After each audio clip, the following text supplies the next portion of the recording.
Así que bueno, en primer lugar, desde luego le mando saludos muy afectuosos a todas las personas conectadas de la región latinoamericana que hoy nos están acompañando.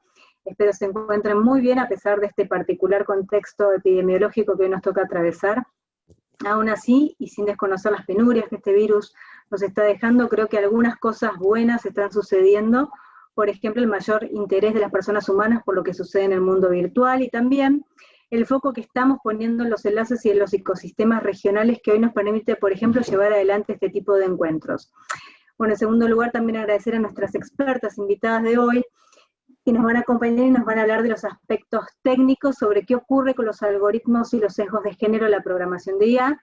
Y también agradecerte a vos, Susan, pues tuvimos la suerte de encontrarnos justamente en este periodo pandémico con muchas ganas de intercambiar experiencias y aportar conocimiento en todo lo inherente a la IA y género. Así que celebro esta unión y ojalá, Susan, este sea el primero de muchos tantos eventos destinados a contribuir con el crecimiento e involucramiento de las mujeres en este maravilloso mundo de la IA.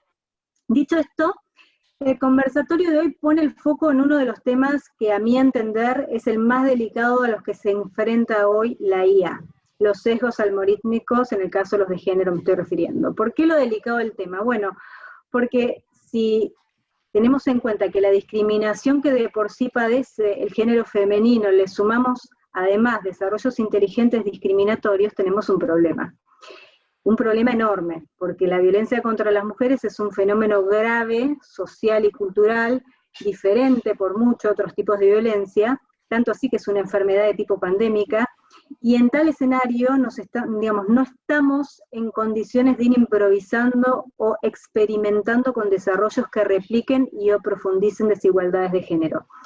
Cuando los desarrollos inteligentes gestan un sesgo contra las mujeres, solo por ponerles un ejemplo, el caso de los reclutadores laborales inteligentes, terminamos colocando a las mujeres en una posición, si se quiere, de mayor vulnerabilidad a la que ya se encontraron, a la que ya de por sí se encuentran, pues no solo se tienen que enfrentar al sesgo humano de género, sino que ahora les toca lidiar con el sesgo algorítmico, y ello claramente no puede ocurrir. Cuando ello ocurre, yo creo que hay un verdadero problema de desvío de utilidades de la IA, porque la IA debería erguirse como una herramienta extraordinariamente útil, tanto para fortalecer instituciones,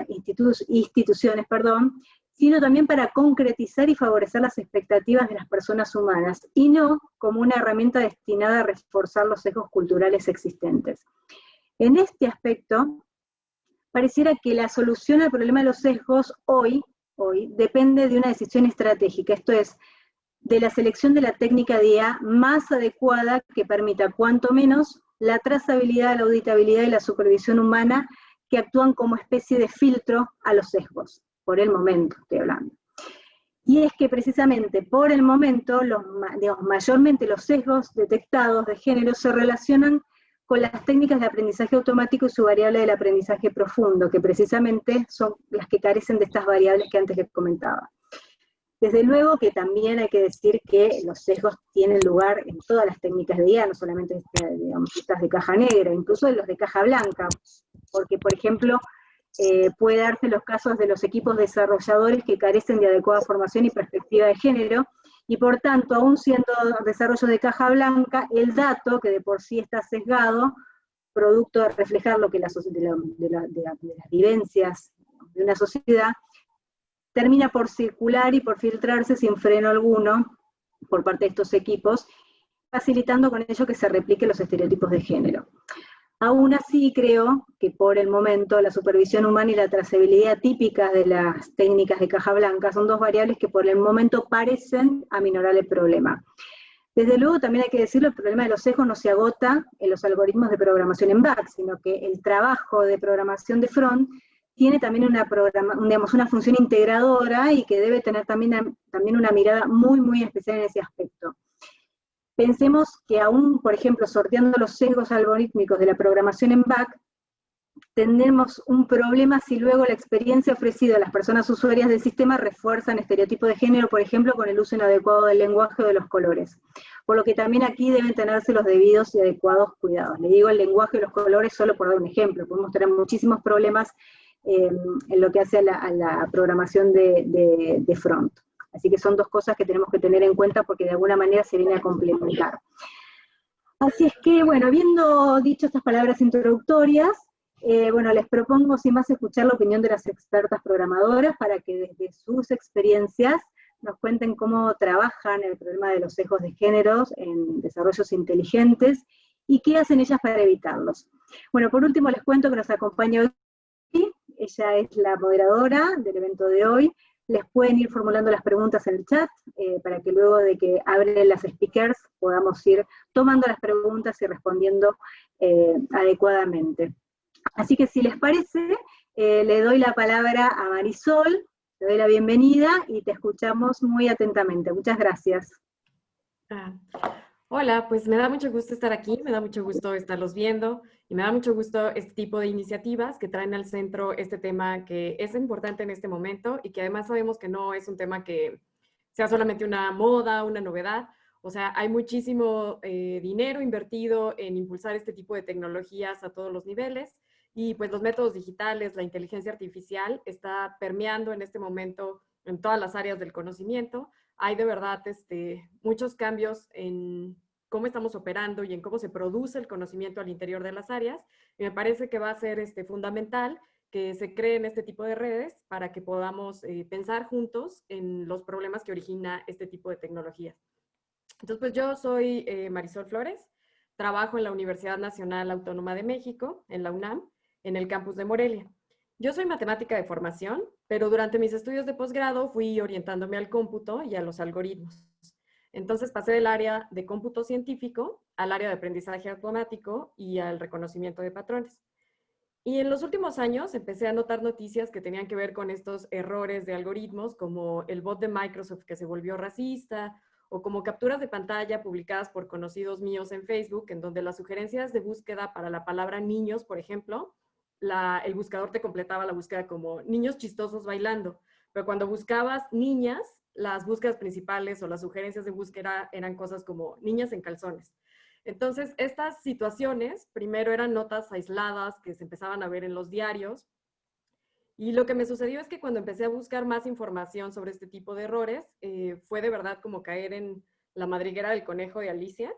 O sea, porque encontré que muchos de estos problemas de sesgos te llevan claramente a errores metodológicos, a que quizá los programadores no hicieron del todo bien las cosas durante la investigación, pero hay otro tipo de sesgos que para entenderlos requieren aprender todavía más sobre género, sobre ciencia, sobre epistemología, sobre cómo construimos el conocimiento, sobre toda esta subjetividad que queda ahí atrapada en el código que construimos. Y bueno, pues lo que me pasó es que tuve que ponerme a aprender de muchos temas que a veces no forman parte del plan de estudios de personas en el área de ciencias exactas, como en mi caso. Y pues durante estos años he tenido oportunidad de aprender más. He tenido también la fortuna de conectar con personas que tienen otro tipo de herramientas para abordar el tema desde sus disciplinas. Y bueno, pues la verdad es que sigo aprendiendo. Hay muchísimo que podríamos discutir al respecto de inteligencia artificial y de la forma en que va a impactar a la sociedad en diferentes rubros. Y bueno, pues particularmente del tema de género, de cómo se intersecta con esta producción del conocimiento y de la tecnología en inteligencia artificial. Y bueno, lo que he tratado de hacer, así brevemente, pues es incorporar muchas de estas cosas que estoy aprendiendo de una manera que sea o que esté preparada para personas que estamos dedicadas a la inteligencia artificial. Me parece que va a ser muy importante que integremos toda esta información y todas estas reflexiones en el contenido de las personas que están produciendo la tecnología. O sea, hace poco se hablaba, por ejemplo, de que las personas que están trabajando en inteligencia artificial o que están trabajando en matemáticas aplicadas, se sugería que tomaran incluso un tipo de juramento hipocrático, como lo hacen los médicos, para recordarles el compromiso ético que tienen con la sociedad. Entonces, a mí me parece que esta es una idea, bueno, que es algo simbólico, pero que es muy importante, porque además nos recuerda de esta responsabilidad que tenemos como personas que estamos participando en esta transición hacia cada vez más toma de decisiones automática y al manejo de volúmenes muy grandes de datos. Y bueno, pues eso, he tratado junto con algunos otros colegas que son de otras disciplinas, que a lo mejor ellos piensan en los datos desde la sociología o desde la filosofía de la tecnología, en desarrollar este tipo de guías metodológicas y proyectos que involucran la educación y la integración de estos conceptos en inteligencia artificial. Entonces, bueno, tengo entendido que ahorita teníamos que ser breves, sí, ¿verdad? Es la presentación y que sobre todo este evento está centrado en las preguntas. Entonces creo que voy a dejar ahí mi presentación y voy a esperar a que podamos ponernos a platicar. Sí. Muchas gracias, Marisol. Gracias por tus palabras y por compartirnos de lo que has investigado, de lo que has hecho. Me da mucho gusto y de verdad felicidades por el trabajo que haces, de verdad. Ahora, Ana. Hola a todos, yo soy Ana Paula, soy coordinadora UX UI del Laboratorio de Innovación e Inteligencia Artificial del IALAB y programadora full stack también por el IALAB. Quiero retomar dos conceptos que recién dijo Marisol y uno que dijo Nieves, en tanto la importancia de la perspectiva de género a la hora de abordar las nuevas tecnologías. Y que tienen razón ambas. Es clave, ¿por qué?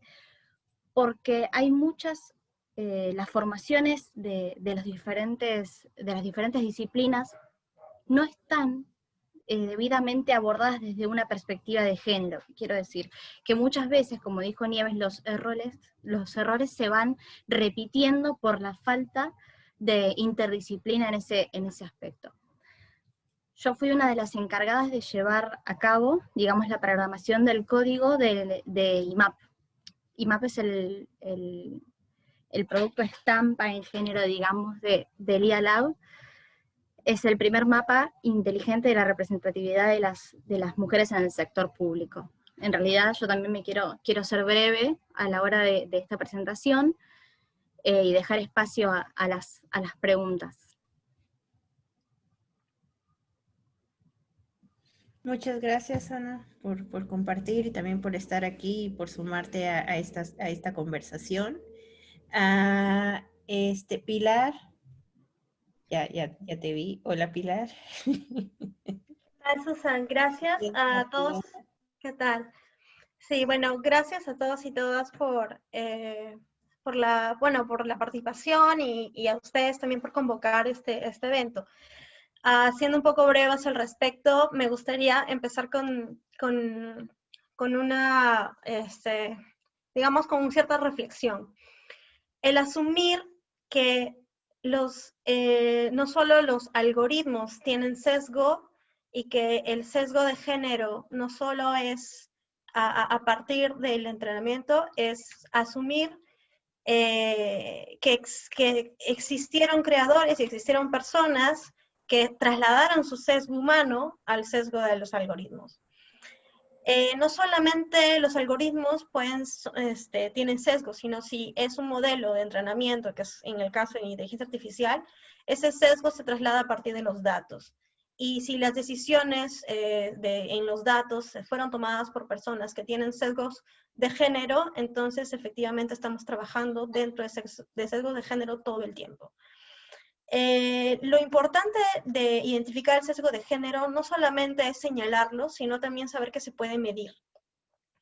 Y que al poder medirlo, no solo le damos objetividad a que las decisiones que se tomen a partir de datos, a partir de modelos entrenados sin sesgo, puedan apoyar a la representatividad de todas las personas que estén en una base de datos o que representen un conjunto de datos, ¿no? Entonces, es importante saber que la discriminación se puede medir no solo de forma estadística, sino también a nivel de patrones y que las predicciones se pueden identificar en función a intensividad. A partir de ciertos modelos yo podría identificar, por ejemplo, si discrimina sí o no, pero en cuánto discrimina y en cuánto ciertas variables, como por ejemplo el género, en especial el género, influye en las decisiones que se toman para un crédito para otorgar ciertos beneficios a nivel público o a nivel privado, ¿no?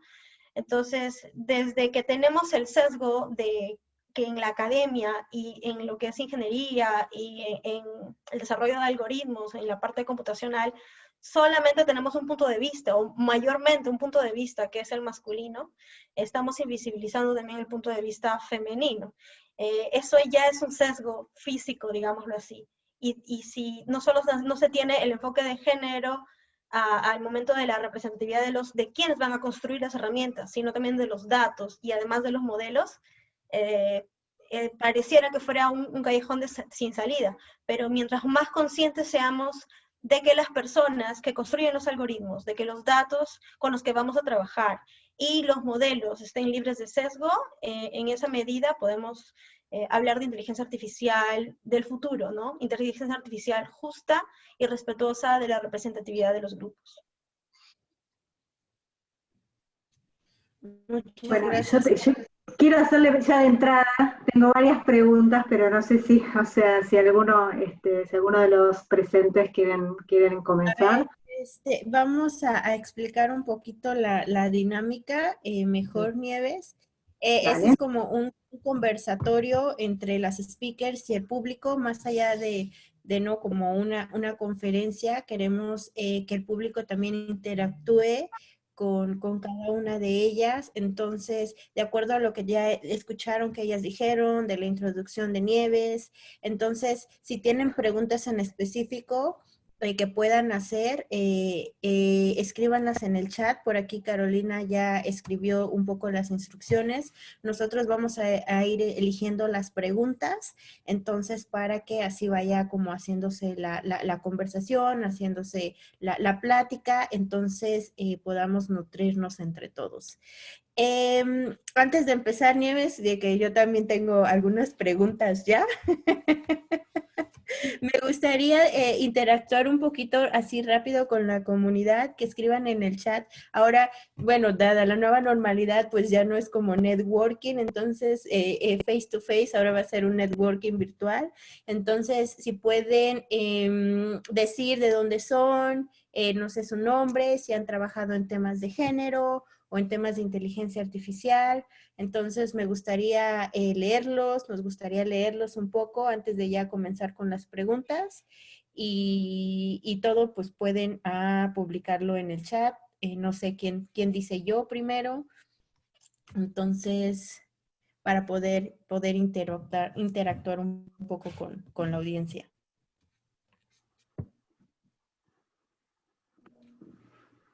Ay, no encuentro dónde está el chat.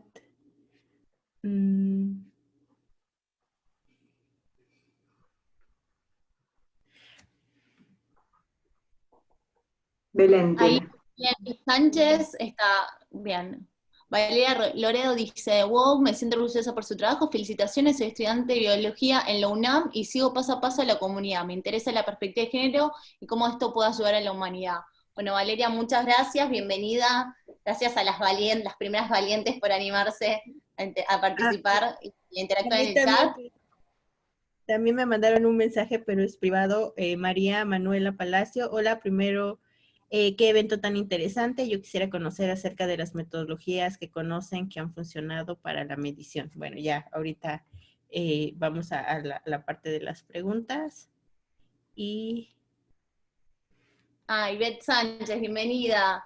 Trabajo en IA y me interesa la perspectiva de género. Muchas gracias por organizar el evento. Buenísimo. Belén, ahí vos dijiste que tenías una pregunta, si querés hacerla, no sé si querés que la desmuteemos o si querés hacerla por medio del chat, lo que te sientas más cómoda. Puedo decir estaba tipeando, pero la puedo decir en vivo. Sí, por supuesto, ¿qué tal? Bueno, hola a todas, mucho gusto. Mi nombre es Belén Sánchez, trabajo como Data Scientist en Data Robot, que es una empresa en Boston que se encarga de automatizar Machine Learning y facilitar a través de eso la adopción de inteligencia artificial.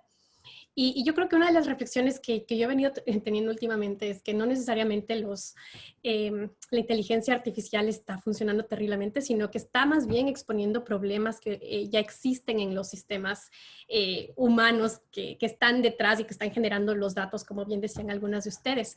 Y yo quería preguntarles si es que ustedes conocen herramientas específicas de ciencias de datos que permitan entender y evaluar los sesgos en el proceso de decisiones cuando estás aplicando inteligencia artificial.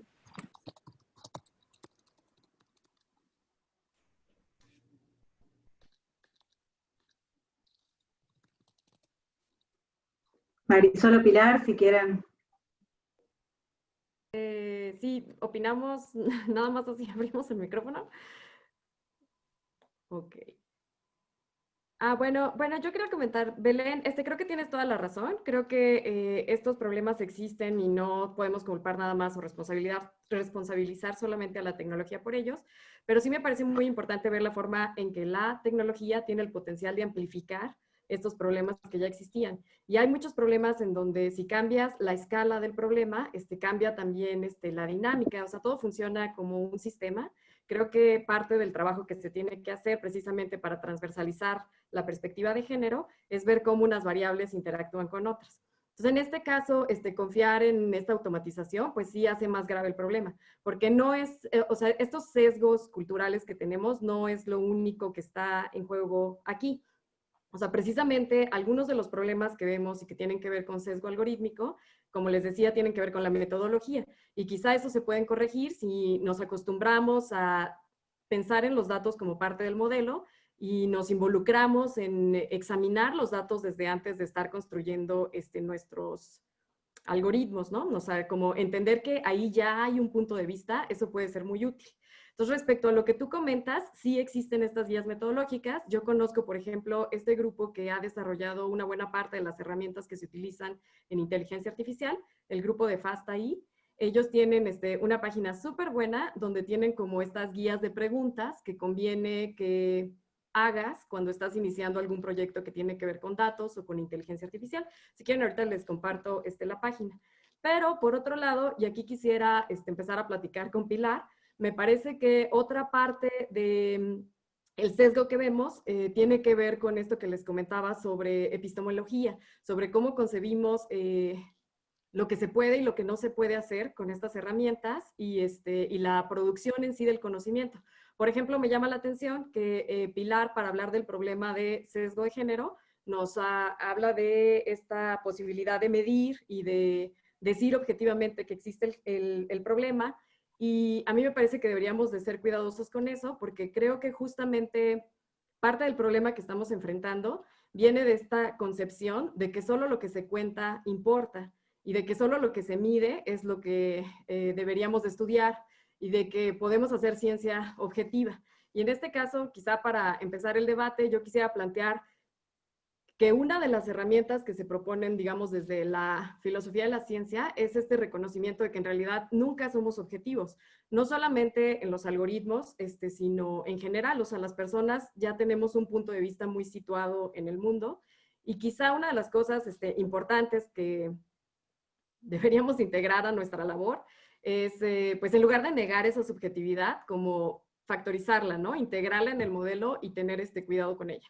Entonces, bueno, voy a dejar esa idea ahí y voy a dejarle lugar para para los demás, para que... Claro, lo que dices es realmente interesante y tiene toda la razón. El hecho que haya puesto sobre la mesa el tema de la objetividad no descarta tampoco la parte subjetiva, que efectivamente tiene que ver con los sesgos cognitivos desde un principio, y cómo también esos sesgos cognitivos luego son sesgos de género, que son de alguna forma una variante sobre la preconcepción que se tiene de lo que es femenino y de lo que es masculino. Eso definitivamente no se puede negar. Sin embargo, cuando, digamos, no necesariamente estamos ahorita en el nivel, pienso, de poder decir de que todos somos conscientes de estos sesgos, lamentablemente, ¿no? Entonces, cuando pensamos que tú puedes hacer las preguntas acerca de, mira, yo creo que debes empezar aquí, acá, o no deberías incluir esto en tu proyecto, o cualquier otra pregunta que trate de algún modo de eliminar o conducir, ¿no? El que los proyectos no se hagan con un sesgo o no se realicen un sesgo. Pero también existe la forma, no digamos de automatizar, pero sí de evitar que datos y modelos con sesgos de género a partir de la representatividad de los datos lleguen al público o lleguen a tomar una decisión basada en el sesgo. Entonces, esa forma de identificar si llegan o no a ser públicos, es necesario medirla. Desde ahí va mi punto de vista. Entonces, si no la medimos, entonces no es como que la violencia de género o la discriminación de género no existe porque no se puede medir. Eso definitivamente es falso, eso no es así. Pero está la otra contrapartida de las personas que efectivamente piensan que esto no existe. Entonces, una forma de demostrar de que sí existe y que encima nos está afectando, y no solamente que afecta a mujeres, también que afecta a los hombres, ¿no? Respecto a lo que es representatividad y que es perpetuar el estereotipo de género, indirecto o directo, el poder medirlo es una forma de hacernos despertar y decir, oye, esto no solamente está creciendo, no solamente está evidenciando, como ustedes bien han dicho, que existen estos sesgos, sino también está tomando partida en las decisiones que se están tomando a partir de modelos que están sesgados. Entonces, hay algún mecanismo, existen y se están, eso podemos hablarlo más adelante, hay investigaciones, hay temas, voy a ponerlo como que campos de investigación, como es Discrimination Awareness, que no solamente habla de discriminación de género, sino discriminación en general, pero que lo más interesante es que pone al género por encima de todas las variables.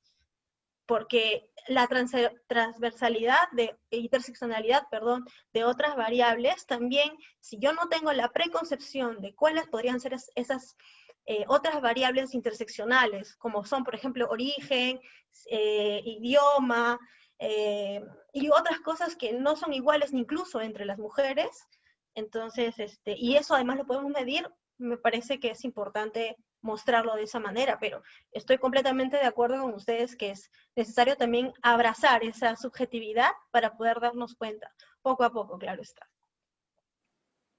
Perdón, vos lo que propones, Pilar, es una especie de detector de sesgo en cualquier desarrollo inteligente. O sea, sería una forma de mitigar el problema a partir de un algoritmo que detecte en cualquiera ya existente un sesgo de género o de etnia o de otra, digamos, o de otra naturaleza. Eso es lo que, digamos, lo que vos proponés. A eso te referís con que es necesario medirlo, porque si lo podemos medir, este algoritmo puede detectar si otro desarrollo inteligente tiene un sesgo. A eso te referís. Sí, efectivamente, a eso me refiero, ¿no? Mientras que la humanidad va tomando conciencia de que es necesario, que esto es importante, a veces las personas no te van a responder a lo que se supone que tendrían que responder en una pregunta de si eres racista o no, luego te das otra, o si eres sexista. Y te van a decir obviamente que no, pero hay preguntas de control, o si crees que es inadecuado poner como en el front-end una página web en donde haya una mujer en cierta situación, entonces que perpetúe el estereotipo de género. Hay personas que no se van a dar cuenta de eso porque todavía no lo tienen internalizado. Entonces, hablando de datos, de front-end no puedo hablar porque yo soy más back-end.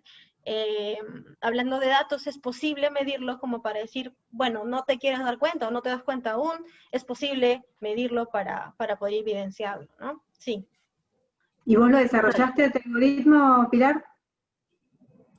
Sí, bueno, hay muchos, el que yo desarrollé, bueno, no tuve la oportunidad de presentarme de forma muy breve, yo estoy trabajando actualmente en el Instituto Nacional de Defensa de Competencia de la Protección de Propiedad Intelectual Indecopi en Perú, es una institución estatal.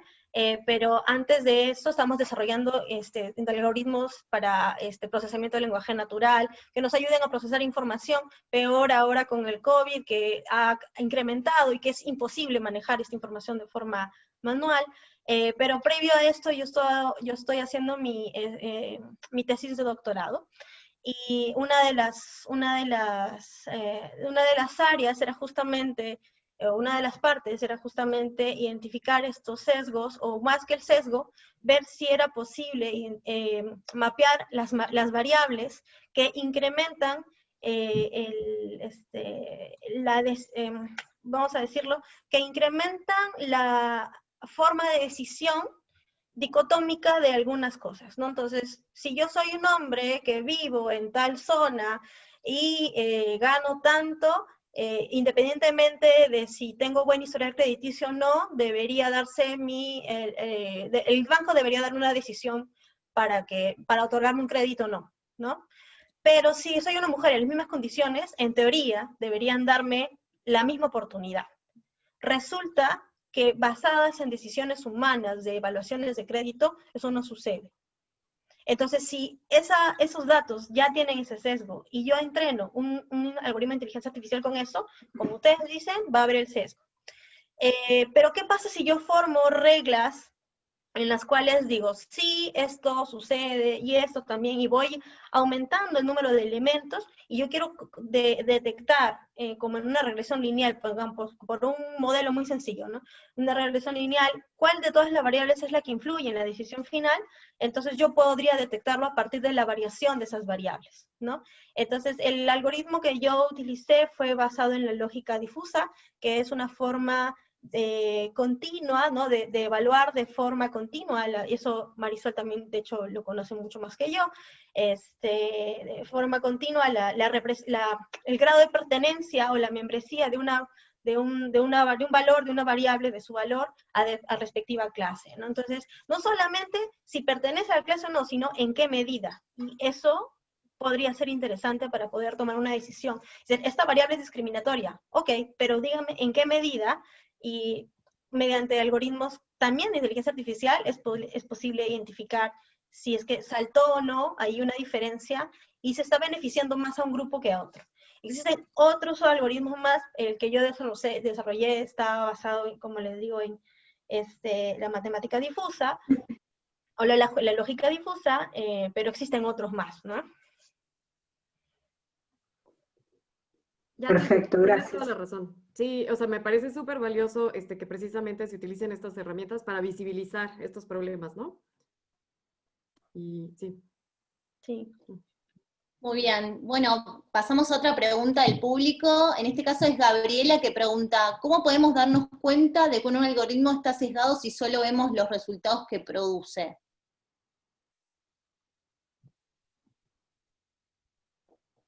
No sé, Gabriela, si querés ampliar tu pregunta o explicarla un poco más en detalle.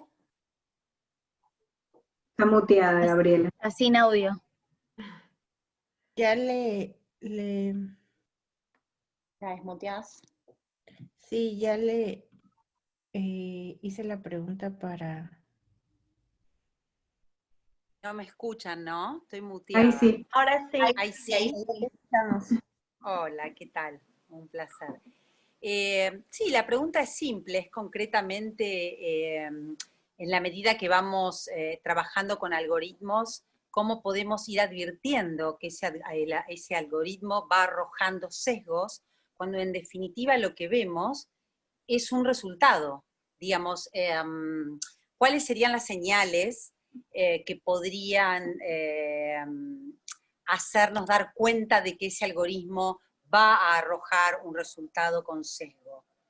¿Habría alguna advertencia, alguna señal, alguna cuestión específica? Porque en definitiva nosotros vamos a preguntar algo y el algoritmo nos va a arrojar un resultado.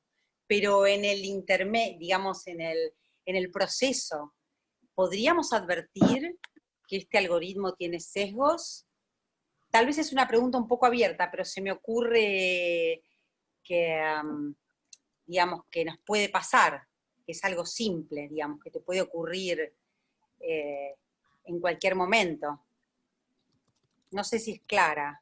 Digamos, Bueno, ¿sabe? ahí, perdón, ¿Cómo podemos Marisol, darnos cuenta que cómo podemos darnos cuenta que el algoritmo está sesgando?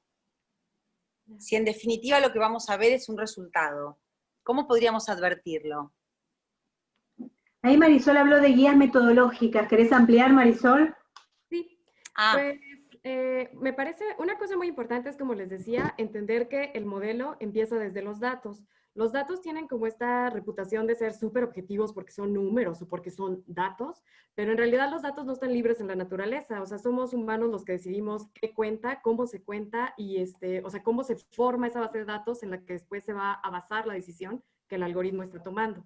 Entonces, hemos tenido casos, por ejemplo, no sé si han escuchado, hay uno muy famoso de esta chava que se llama Joy Bolamwini, que es una persona afroamericana, una mujer afroamericana que se dio cuenta que los algoritmos de reconocimiento facial batallaban reconociendo su rostro. Y cuando se fue a ver el origen del problema, pues resulta que era porque estos algoritmos estaban entrenados en una base de datos que era principalmente de personas blancas y principalmente de personas, de hombres, ¿no?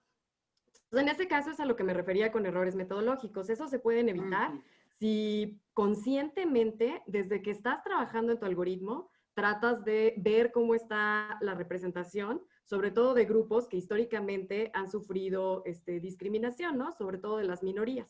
Entonces, esa sería una cosa. Pero ciertamente lo que tú planteas no es una cuestión sencilla, porque pues también existe esto que se llama como el peligro del privilegio. O sea, cuando a ti nunca te ha tocado sufrir alguna discriminación por alguna de tus características, pues no te das cuenta ni siquiera de que ese problema existe, ¿no? O sea, por ejemplo, yo tengo un amigo güero, altote, tal cual. en algún momento, cuando se habló de que alguien tenía cierto comportamiento racista, nos comentó como, qué raro, a mí nunca me ha pasado. Y, o sea, pues la verdad es que es muy gracioso porque si si de verdad existiera ese comportamiento racista, ese hombre sería el último en darse cuenta, ¿no? Entonces, eso es lo que algunos autores han llamado como el peligro del privilegio. Y también sucede que a veces muchos de estos sesgos, la gente que se da cuenta es, o cuando se identifican, es hasta que este grupo que está llevando la peor parte, se da cuenta de lo que sucedió, ¿no? O sea, por ejemplo, a ver, déjenme pensar. Bueno, también hay ejemplos de eso. Ah, bueno, por ejemplo, el reloj de Apple, que ese ejemplo, siempre lo platico, pero ese me gusta mucho. El reloj de Apple que estaba diseñado para medir los ciclos del cuerpo y el día del estreno, o sea, medía el nivel de alcohol, medía tu temperatura, medía un montón de cosas de ciclos del cuerpo. Y cuando lo lanzaron, el día del estreno, alguien se dio cuenta que no tenía nada para llevar registro del ciclo menstrual. Entonces, en ese caso, pues perfectamente nos imaginamos a un grupo de hombres diseñando el reloj, poniéndole Bluetooth para apagar su cafecito, y no se les pasa por la cabeza que la menstruación puede ser importante para la mitad de los humanos del planeta, ¿no? Entonces, en ese caso, pues yo creo que es muy difícil porque no es un consejo de hombres malignos que están tratando de hacerle la vida difícil a las mujeres. Simplemente son hombres que a lo mejor no se dan cuenta de que hay algo que está mal, y ahí el problema es que probablemente los creadores de la tecnología son este grupo súper homogéneo que no tienen la perspectiva para ver cuando algún otro grupo está resultando afectado por las decisiones que toman. En ese sentido, pues otra recomendación sería integrar diferentes puntos de vista desde la producción de la tecnología. Y por último, hay un tercer caso que creo que también es complicado por la pregunta que planteas, porque también tenemos este problema de el comercio, ¿no? O sea, este problema del capitalismo. Entonces, mucho de este software que se lanza intencionalmente tiene estos sesgos y es difícil verlo porque no se puede auditar el código y no podemos saber qué está pasando. En ese caso, pues herramientas como la que está desarrollando Pilar y que nos contaba son súper valiosas porque nos dejan hacer como esta ingeniería en reversa y visualizar o identificar, visibilizar cuando hay este tipo de errores. Y un ejemplo que se me ocurre es, por ejemplo, Tinder. Tinder. Sí, ¿han oído de ese ejemplo de Tinder? Donde se supone que Tinder te ponía en alguna liga dependiendo de tus características, que era principalmente tu físico, pero también lo que tú elegías que tus posibles matches vieran de ti, ¿no? Y entonces, cuando alguien se puso a averiguar, se dio cuenta de que, por ejemplo, Tinder tenía una puntuación de deseabilidad para cada usuario, y dependiendo de tu puntuación, eran las personas que te mostraba para que hicieras match o no.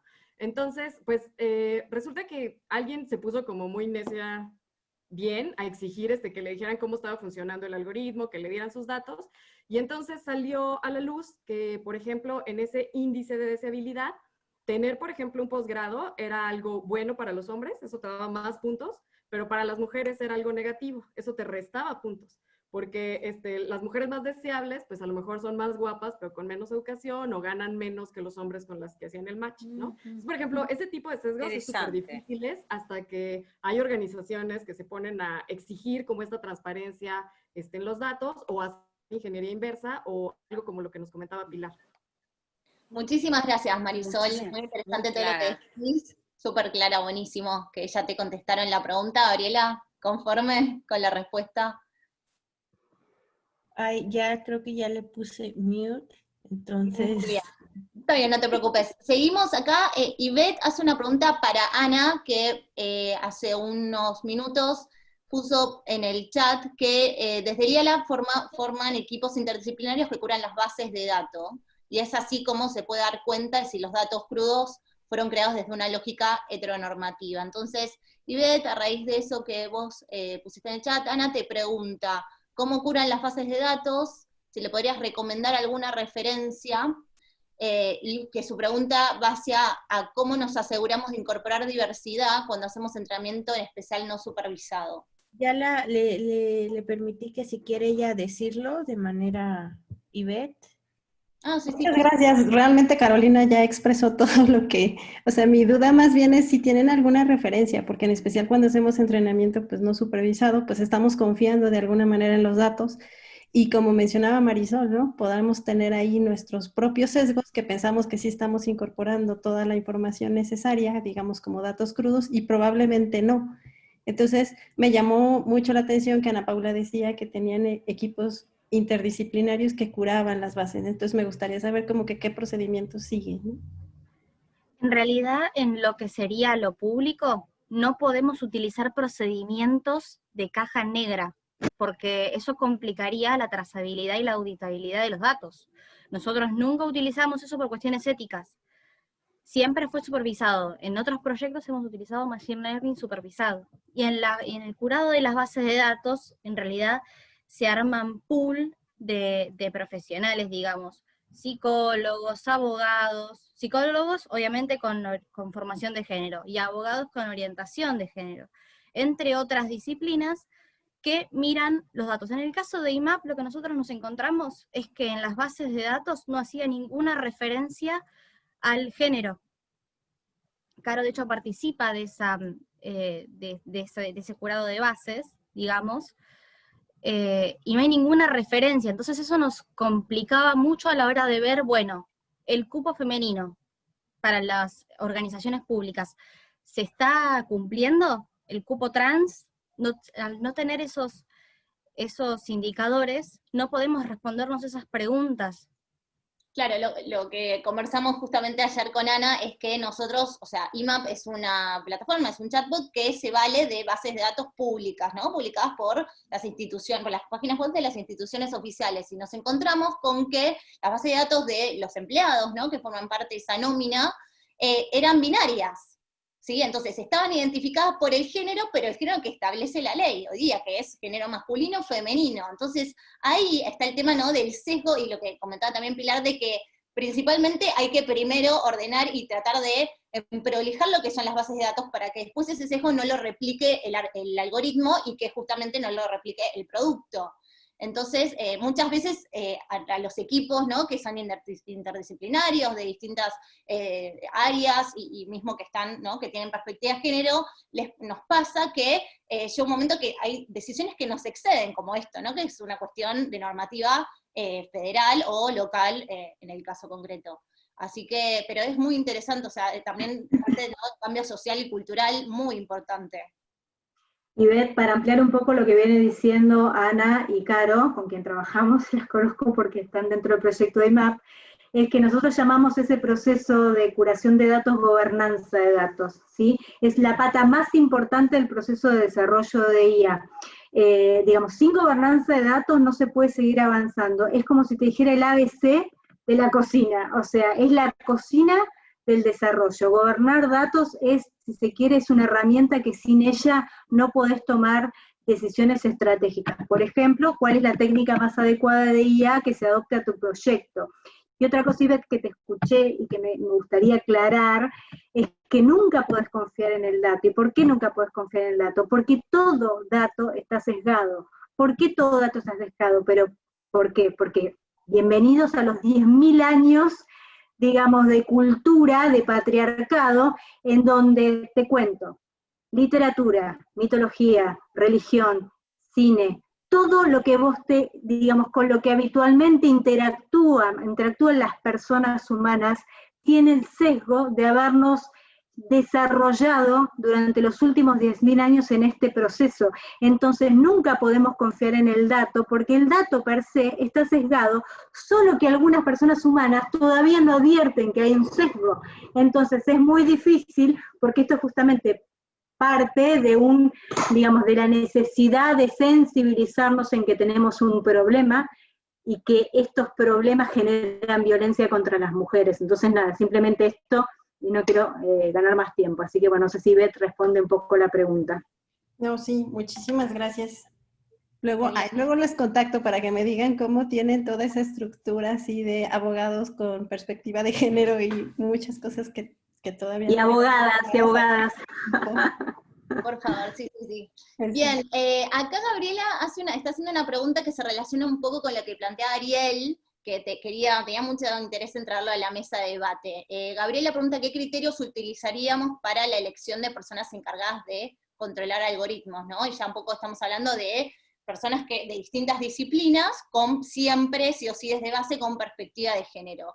Y lo relaciono un poco con lo que la pregunta, ¿no? Como la inquietud en realidad de Ariel Frenkel, que es un abogado por la UE, que trabaja también con temas de IA y automatización, que dice que le llama la atención que en la mayoría de estos eventos, como el presente, en donde hay muchas más mujeres que participan que hombres, ¿no? Y sobre todo, ¿no? En este caso que estamos hablando sobre inteligencia artificial, sobre las nuevas tecnologías en donde demográficamente el sector tecnológico es dominado por hombres. Entonces, esto me parece que es clave, porque estamos hablando, ¿no? de integrar equipos interdisciplinarios con perspectiva de género, y muchas veces pasa esto, en los eventos donde se tratan de hablar de estos temas de perspectiva de género, de sesgos, cómo evitar los sesgos, los desarrollos de IA, no hay presencia, o hay mínima presencia de varones. Entonces, me gustaría preguntarle a las expertas, a Nieves, a Pilar, a Marisol y a Ana, ¿qué piensan ustedes? Porque esto es algo que no, o sea, trasciende este Zoom en particular,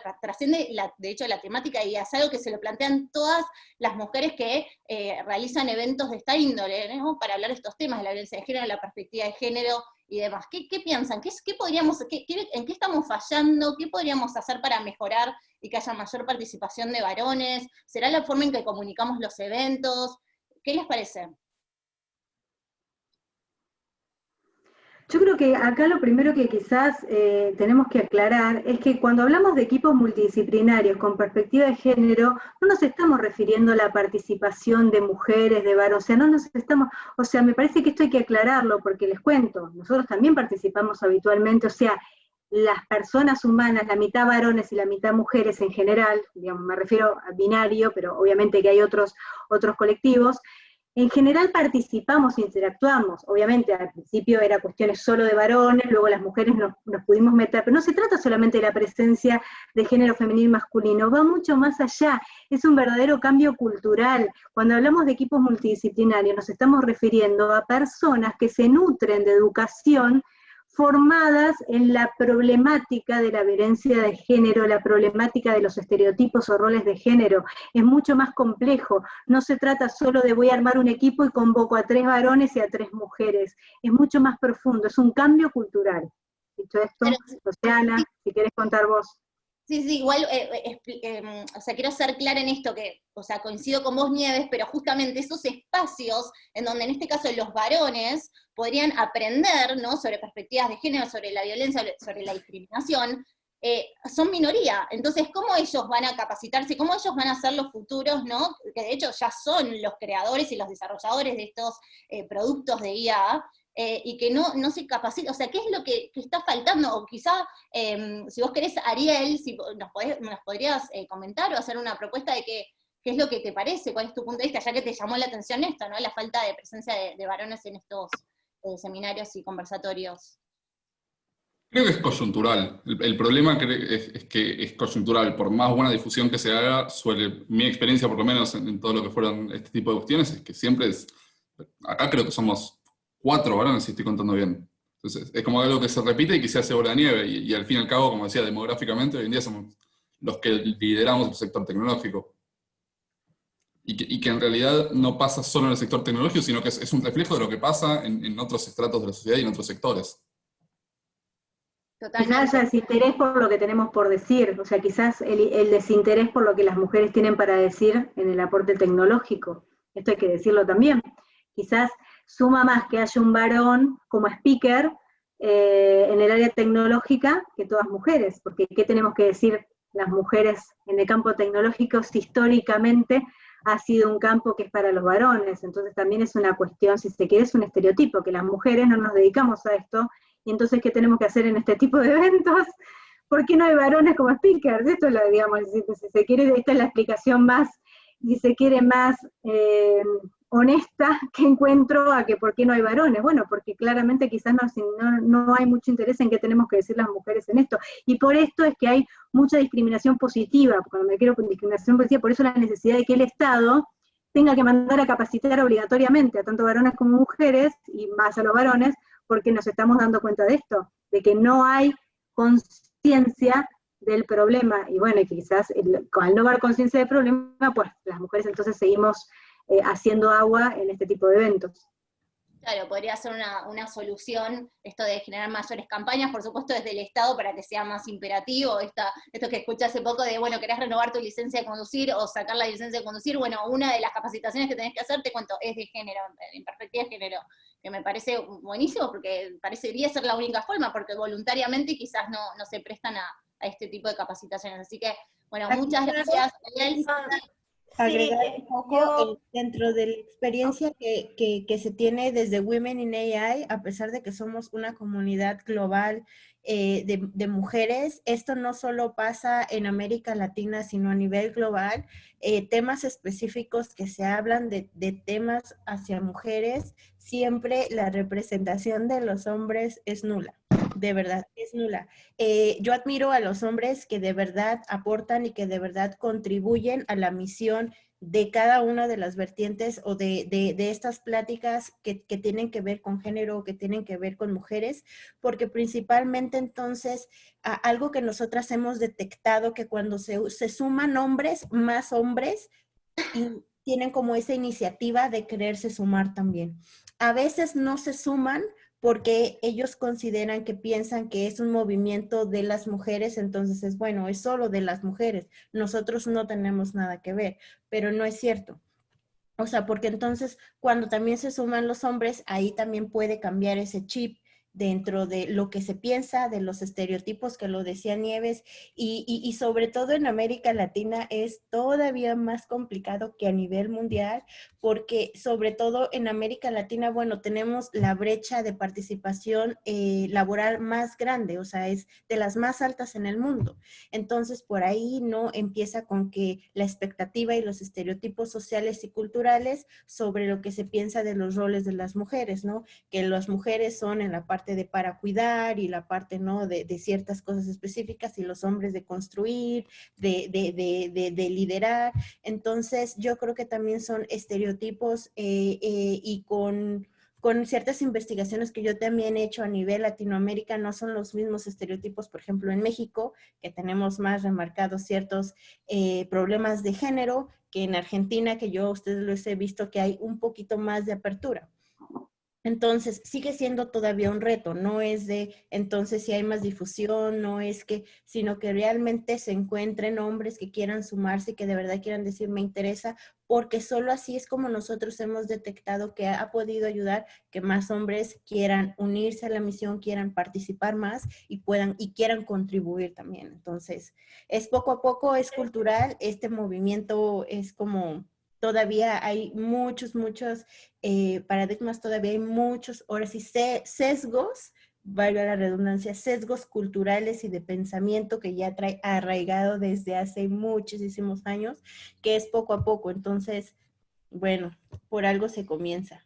Yo quisiera cerrar esa idea con, aprovechando que hay hombres en la sala, en que si es que de ustedes ya nació la iniciativa de no solo sumarse a eventos como este, sino también pueda salir la iniciativa de llamar más hombres dentro de sus propios círculos de masculinidades, digamos, ¿no? Que puedan abordar temas no solo de mujeres, sino de géneros abocados a estereotipos que también hay en los hombres, ¿no? Respecto a lo que es femenino, a lo que es masculino. Entonces, esta nueva palabra que suena un poco rara, que es deconstruir tus propios estereotipos, o lo que tú creas que debe ser un rol femenino o masculino, entonces dentro de grupos de mismos hombres que puedan abarcar este tema, ¿no? Y que puedan hablar y discutir sobre eso, ¿no?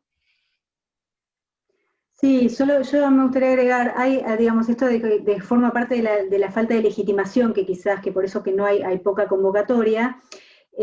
Un claro ejemplo de eso es Wikipedia.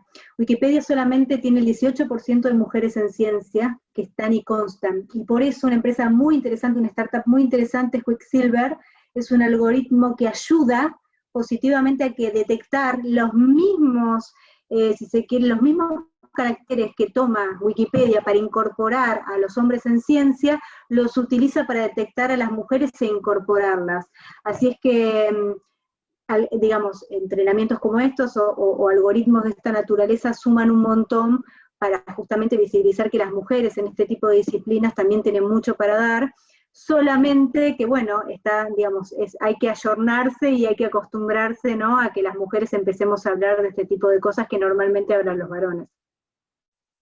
Buenísimo, bueno, muchas gracias, Nieves. Me gustaría agregar una cosita a lo que dijo Nieves para enfatizar el hecho de la formación obligatoria, porque nos encontramos en la enseñanza pública, yo por lo menos desde la UBA, y tengo compañeros que están en la UTN, la Universidad Tecnológica Nacional, es electiva la formación en género, no es obligatoria.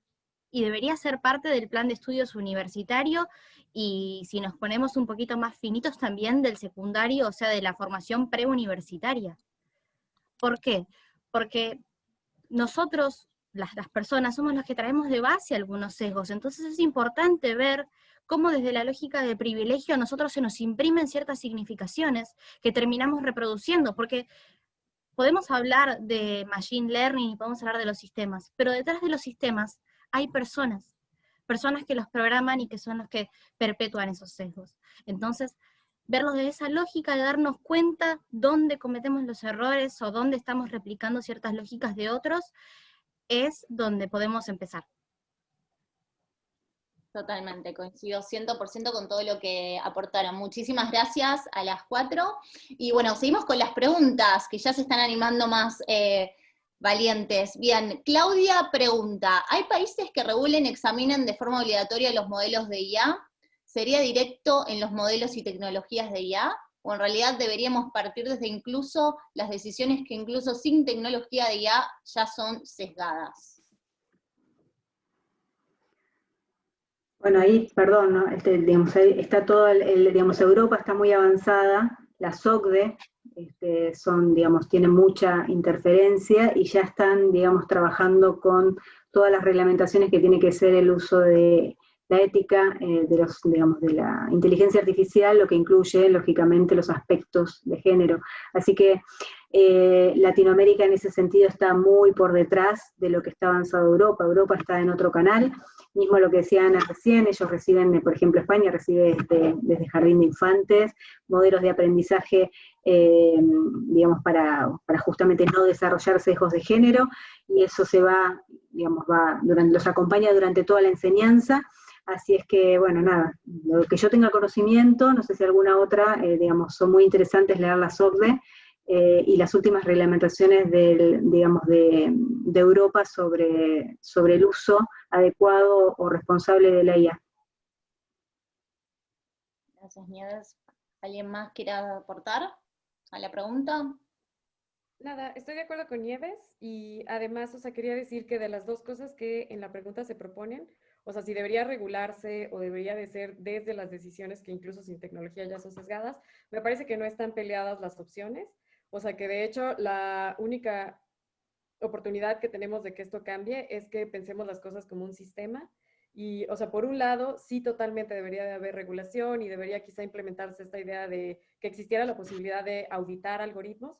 O sea, muchos de estos, como comentaba, de los errores es solamente en países de primer mundo que de alguna manera se ven asistidos por el derecho en ese país para pedir más información sobre los datos que estas compañías tienen almacenadas o sobre la forma en que está funcionando un algoritmo. El caso que les contaba de Tinder, pues fue una mujer francesa la que logró ganar esta batalla legal para ver qué datos tenía de ella la compañía, ¿no?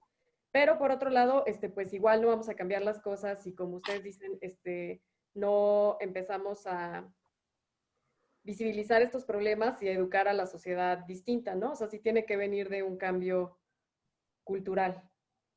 Porque igual estoy completamente de acuerdo con lo que han dicho las compañeras, o sea, no se trata tampoco solamente de incluir más mujeres, sino de eso, como de repensar así todas estas áreas que están súper masculinizadas y sí, de traer otra perspectiva al ejercicio de la profesión.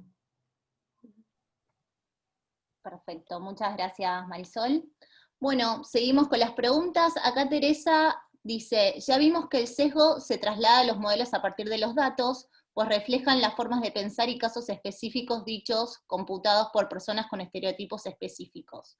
La solución podría radicar en una limpieza de datos, tomándolo como utilier, por ejemplo, y no considerándolo a fin de que se entrene. En el caso de los registros donde se encuentre este sesgo, por ejemplo, en NLP de búsqueda. No sé. Yo podría, me gusta esa pregunta porque tiene este procesamiento del eje natural y yo estoy muy en eso. Bueno, de por sí, si hablamos de procesamiento del lenguaje natural, estamos hablando del lenguaje, y el lenguaje también es discriminatorio. Es discriminatorio cuando hay, por ejemplo, en una base de datos de palabras frecuentes, así como en las imágenes cuando uno busca, cuando en un principio, porque eso Google de algún modo ya lo ha manejado, ¿no? Esto de niños y de niñas, también pasa en los comentarios, ¿no? Cuando los comentarios hacia un hombre están regidos en palabras frecuentes como valiente, trabajador, ¿no? Y en mujer, cuando hablas que es bonita, que es hermosa, o cosas así. Entonces, de por sí, cuando uno identifica ese tipo de palabras dentro del reconocimiento del lenguaje, reconocimiento de entidades dentro del lenguaje, es necesario tener cuidado. Hay un artículo que justo dice, habla de, a los hombres también les gusta comprar, cuando tienes este sesgo de que las mujeres compran más que los hombres, incluso que las mujeres compran más zapatos que los hombres, y al momento de hacer en este algoritmo hicieron una recopilación de clientes que habían entrado a una tienda X y que habían dejado sus comentarios y acerca de cuáles eran la apreciación sobre el calzado. Entonces se dieron cuenta de que querían identificar apreciaciones de hombres y mujeres, y habían pensado que las apreciaciones de las mujeres iban a ser más valiosas porque eran las que consumían más zapatos. Y se dieron cuenta que eran más o menos igual. Entonces, cuando uno solamente toma en cuenta, no solamente a nivel de datos, sino también las palabras, y que las palabras podrían ser discriminatorias o no, es posible que haya sesgos. Entonces, cuando estas palabras tienen que ver con las opiniones, y las opiniones son positivas y negativas, quizás no identificas sesgos, pero sí puedes identificar una realidad o un contexto, ¿no? ¿Qué contextos existen para las mujeres y para los hombres? Y cuáles son las palabras que están relacionadas tanto a hombres o a mujeres, no solo en búsquedas, sino también en comentarios. Me hace acordar, Pilar, al caso de Target, que una chica fue a comprar una crema el padre de la chica que estaba embarazada se enteró que estaba embarazada la hija por una publicidad que le mandó sobre artículos de bebé Target, como diciéndole, dado que estás embarazada, te ofrezco estas cremas. Y el padre se enteró, digamos, no por la hija, sino por Target de esto, y fue un caso muy famoso en Estados Unidos, y esto que vos me hablas de los contextos, como de alguna manera asumir que las mujeres son las que compran, digamos, determinados productos, Incluso, terminan repercutiendo. y claro, incluso siendo mujer y teniendo cierta edad, en donde ya te empiezan a llegar los anuncios de pañales y esas cosas, entonces, claro, ¿por qué? Porque a través de los comentarios, mira, es una mujer que tiene tanto de edad, y tiene estos comentarios, ¿no? Si ya etiquetaste al sobrino, seguramente necesitas pañales. Entonces, ese tipo de asunciones que se hacen de los algoritmos también tienen que ver con el sesgo. Coincido. Muy bien, bueno. Por ahora no tenemos preguntas, así que sé que Nieves y vos, Susan, también tenían ahí que las habían guardado para más tarde. No sé si las quieren compartir ahora, las preguntas que tienen para las chicas. Susan, te cedo. Yo ya te cedo. Eres la de las invitadas estrellas, así es que adelante. Bueno, yo tengo, porque claro, acá hablamos mucho de programación de back, más que nada, porque en general los problemas, como yo decía, los advertimos en las técnicas de aprendizaje profundo, digamos, de deep learning. Pero tengo una pregunta para Ana, porque, digamos, ella trabaja más que nada en front, me gustaría que nos cuentes cómo haces vos, digamos, qué recaudos tenés a la hora de programar, digamos, de ofrecerle la experiencia a las usuarias y a los usuarios, qué tenés en cuenta vos para evitar sesgos en cuanto a lo que termina viendo, el producto final que termina viendo las personas. ¿Qué tenés en cuenta? Bueno, si quieren podemos hablar un poquitito de IMAP en este contexto. Que IMAP es nuestro chat inteligente, un poquito también para retomar la pregunta de Ana Sofía Fares, que preguntó, digamos, sobre IMAP. En realidad, parte de estos equipos interdisciplinarios, si uno lanza un producto, te marquen desde una lógica de usuario, dónde están esos puntos que uno replica la heteronormatividad o las lógicas de privilegio, en el sentido de, por ejemplo, la elección de los colores. Porque yo no puedo hacer un mapa, digamos, que intenta romper con una lógica heteronormativa y como es de mujeres, hacerlo en color rosita. ¿Se entiende? A dónde voy con la lógica. Mismo, y esto salió parte de en las mesas interdisciplinarias nuestras, que, y si no me equivoco, fue Nieves la que se dio cuenta, las voces de los agentes, ¿qué quiero decir? Nosotros tenemos un agente conversacional que intenta también saltar un poco de esas brechas, en el sentido de que no todas las personas pueden leer los textos, digamos, que ofrece el chat. Entonces tenemos una opción de voz que te lee el contenido ofrecido por el chat para que cualquier persona, digamos, pueda usarlo. Y es que las voces eminentemente son femeninas. No sé si recuerdan en esas sesiones que nos encontrábamos con que los registros de voz son todos femeninos. Solamente nos encontramos una sola, tras la búsqueda, de una sola voz masculina. No sé si se entiende lo que quiero decir. Cuando ponemos la opción... Ana, y que si para accederla tenés que pagar, no está disponible. No está disponible, las voces son femeninas, y es que la concepción de administrativa, de secretaria, de mujer que asiste el hombre, también encuentra una réplica en estos aspectos. Una voz suave, femenina, que se encargue de guiar al usuario a la hora de utilizar el chat. Nos costó mucho encontrar una voz masculina, y como dice Nieves, y encima era paga, o sea, no era open source. Sobre la pregunta también, digamos, para retomar la pregunta de Ana Sofía Fares, si le podemos contar un poquitito, dice sobre la participación de las mujeres en el sector público. Más que nada, Nieves, en el hecho de nuestro trabajo. ¿Qué hicimos? Nos metimos en las bases de datos y IMAP, el agente inteligente, mira el registro y te dice, o te devuelve la cantidad de mujeres por institución en el Poder Judicial, que es la parte que hemos sistematizado por ahora. Nosotros sistematizamos 2 de 3 instituciones del Poder Judicial. Si no me equivoco, el Consejo de la Magistratura y el Ministerio Público. ¿Verdad, Caro Nieves? Son 3 instituciones: la Superior de Justicia, Ministerio Público y Consejo de la Magistratura. ¿Querés seguir?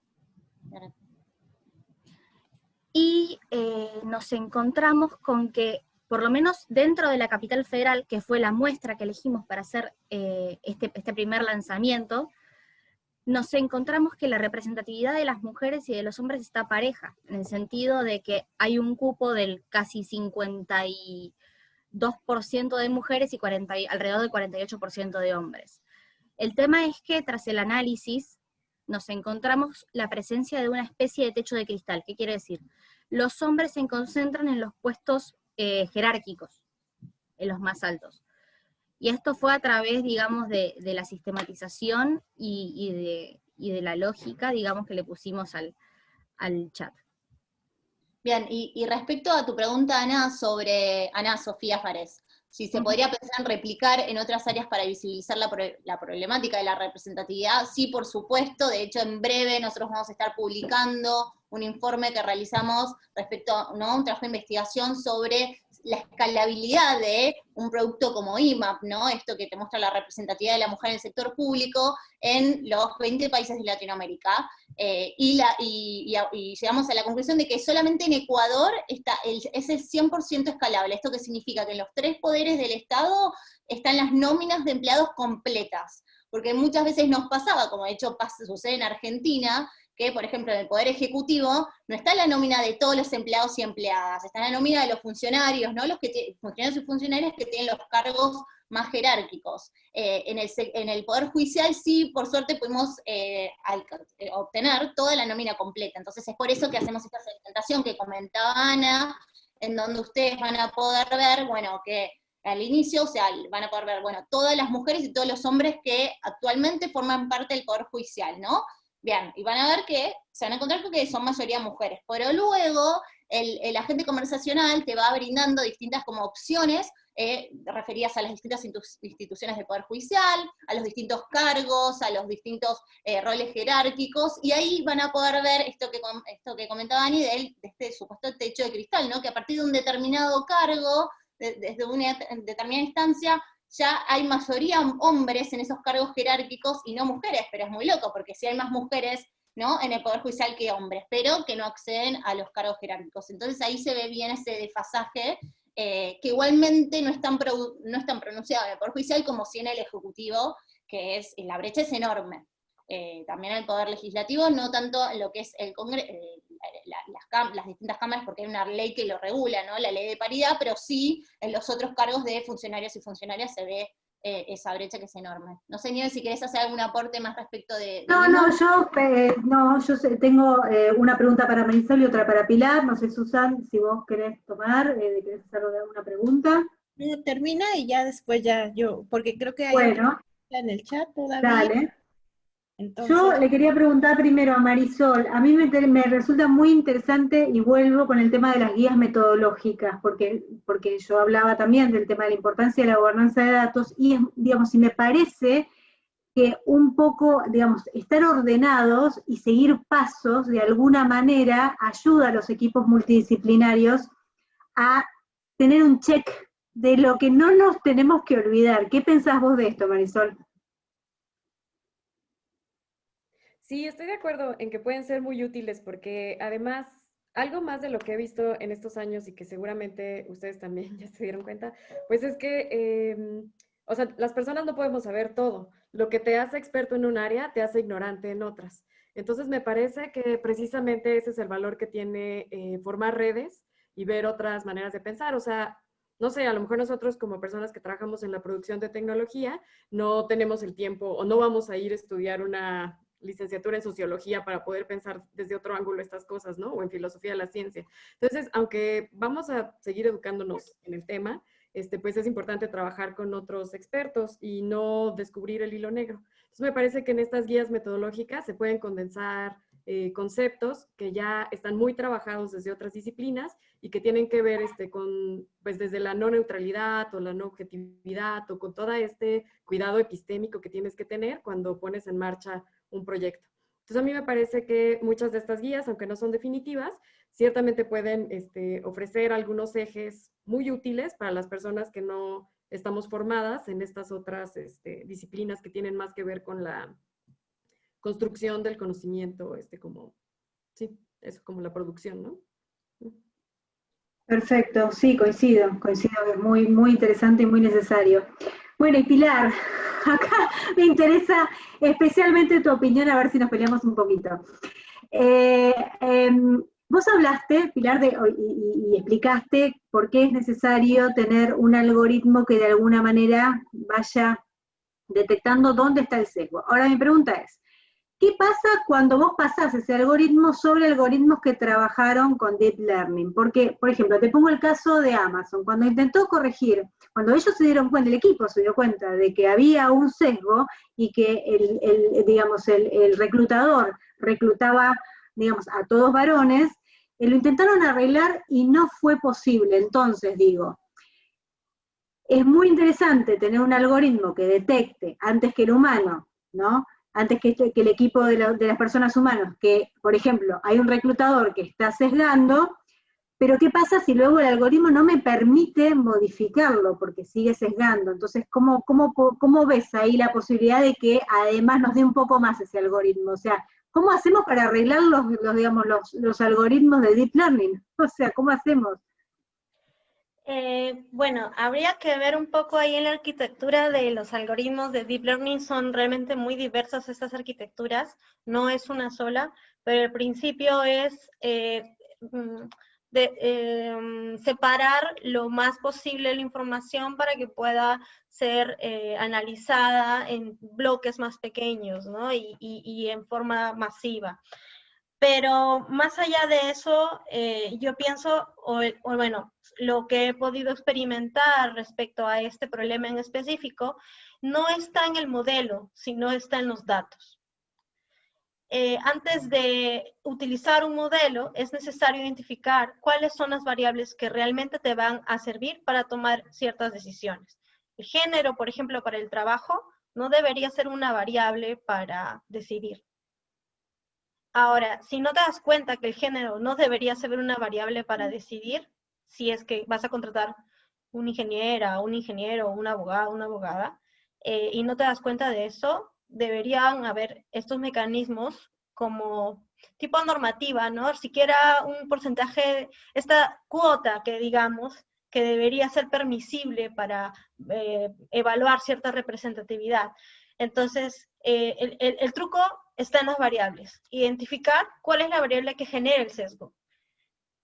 Y de esa manera poder retirarla o poder alertar, es decir, esta variable está generando el sesgo en la decisión. Entonces... Bueno, un poco eso es lo que hizo Amazon, pero aún así no lo pudieron solucionar. O sea, se dieron cuenta que el problema venía de que tomaba el algoritmo la base de datos de todos los varones que habían sido los últimos años reclutados en Amazon, le intentaron modificar y aún así el algoritmo siguió sesgando, tanto así que lo tuvieron que retirar. Sí, yo estoy convencida, y esto, como te digo, desde de la experiencia que he tenido, quizás un poco sesgada, podemos decir de que el truco está en las variables y en los datos. Entonces, en cuanto tú más haya diversidad en los datos, los algoritmos van a tener menos sesgos. Si el modelo ya entrenó con datos sesgados, entonces lo más sano, digamos, lo más adecuado sería volver a entrenar el modelo sobre datos que estén que tengan la representatividad adecuada. Sin embargo, si es que no encuentras esos datos, entonces ahí debe haber una alerta, que yo imagino debe ser una reflexión más a nivel administrativo, decir, bueno, si no tenemos datos de mujeres para poder entrenar nuestro algoritmo, entonces, ¿qué es lo que nos quiere decir esto? No podemos utilizar esa data o sea, ¿por qué no pueden utilizar el modelo? Porque no pueden utilizar esos datos que ya tienen sesgo. Entonces, es buscar la información que me permita tener modelos que no perpetúen un sesgo, bueno, hablando de género. Eso es un reto, porque como bien dijo Marisol, los datos que se construyen, la metodología que utilizas para tomar esa información, también tiene que estar pensando en la representatividad de los grupos, ¿no? No puedes utilizar datos que tienen sesgo, porque te van a generar modelos con sesgo. Si quizás no sea, la solución no solamente está en arreglar el algoritmo, sino también en cómo alimentas el algoritmo, ¿no? Bien, acá MM hace un comentario que dice, sobre este último comentario creo que hay varios enfoques desde la perspectiva de ciencias de datos para arreglar un proceso predictivo. El manejar variables protegidas, seleccionar métricas de fairness adecuadas y el aplicar herramientas para mitigar bias que están uncovered son algunas de ellas. Lo que podemos preguntarnos es, ¿qué será más fácil arreglar, un algoritmo sesgado o un juicio humano? Muy interesante tu pregunta, MM. Eso creo que ya es una pregunta bastante filosófica, ¿no? Yo creo que, bueno, para darle la palabra a los demás, cerrando un poco mi opinión, me parece de que el sesgo humano es muy complicado de evaluar en todos los sectores, no solamente en el tecnológico, sino en todos los sectores. Esto es algo que quizás en Latinoamérica al menos llevamos años luz respecto a otros y entre región llevamos años luz para poder solucionar este problema, pero quizás en adelante. Pero como en algún momento también mencionaron, quienes deberían tomar conciencia primero acerca de que los sesgos existen y están perpetuando decisiones sesgadas, son los gobiernos. Entonces, mientras que los gobiernos puedan tomar como política pública no solamente las cuotas, sino que la ética en sus algoritmos de decisión, en sus algoritmos de evaluación, y que además lo transmiten a las empresas que están dentro de un territorio, entonces desde ahí quizás podemos empezar. Las personas de una institución quizás no tomen conciencia completa de que tienen un sesgo, pero si las herramientas con las que trabajan no las tienen, entonces quizás ahí podríamos quitar un poco la parte humana que tiene todavía el sesgo. Perfecto. Bueno, yo no tengo digamos, te cedo las preguntas a vos, Susan. Acá, perdón, hay una pregunta de Israel. ¿Te parece, Susan, si la hago antes de que pasamos a las tuyas? Sí, claro, adelante. Bien, ella dice, respecto al lenguaje y roles de género me surgió una duda. El ver esta problemática desde una perspectiva femenina o masculina, ¿reforzaría los roles o sesgos de género que ya existen dentro de las inteligencias artificiales? No sé quién de las chicas quiere comentar.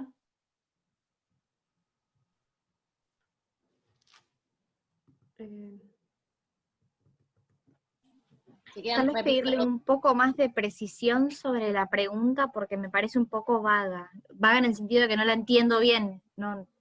¿Quién Quizás la quiere hacer a viva voz. Claro. Digo, capaz que querés explicar un poco. Caro, ¿quién la hizo? Israel Sánchez Miranda. Ok.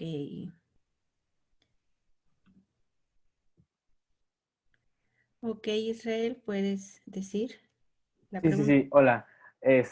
A lo que me refería, creo que sí, no lo formulé muy bien, pero o sea, a lo que me refiero es como, muchas veces los problemas que hay como en este tipo de sesgos se dan por esta razón de que se intenta como separar, como habían creo que mencionado, respecto a un algoritmo, ¿no? O bueno, por ejemplo, con la publicidad, ¿no? que muchas veces se intenta como a la publicidad, yo qué sé, de zapatos o de ropa o de maquillaje, este tipo de cosas como centrarla más como hacia las mujeres, ¿no? Entonces, siento que igual esto afecta ya a la hora de que haya pues sesgos, ¿no? En las inteligencias artificiales. Entonces, quiero saber si el intentar enfocarse en este problema como con esa misma perspectiva reforzaría los géneros o qué pasaría, ¿no? En este caso.